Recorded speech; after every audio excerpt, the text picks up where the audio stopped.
هل يجوز للشاب نصح الفتاة سواء على مواقع التواصل؟ عمي انت خليك بنفسك رحم الله والديك.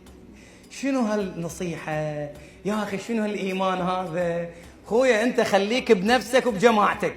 زين، مرة وحدة تقول لي هذا الشاب يتعرف عن الامام المهدي جاي علي على صفحتي. يعني هسه هو يعني ماكو واحد بالدنيا الا انت يعرف الامام المهدي عن طريقك. يسأل مسألة شرعية من عندي، يعني هذا ماكو واحد. هذا يسموه سذاجة. عبارة أقوى تسمحوا لي، غباء. البنت يجي يقول لها حسابك شنو الحساب المهدوي، وأنا إنسان مهدوي، تقول الله أكبر لقيته.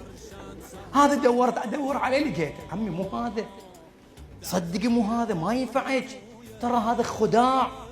لا تصيرين هالقد ساذجة، تنخدعين. أو أنت إنسانة ملتزمة، والله شفت حسابك زين، هذا انسان خوش، انسان حباب، شلون شفت حسابه خوش حساب؟ صدق كذا؟ معقوله الله مطينا عقل حق شنو؟ هذا العقل ما يحتاج واحد يشغل عقله وتفكيره. فاذا سيدي انت بدل ما تنصح الفتيات انصح الشباب اللي عندهم رحم الله والديك، وبعث لها وحده من قريناته، وحده اختك، قول لها هذا حساب بنيه، انصحيها اختي ورحم الله والديك.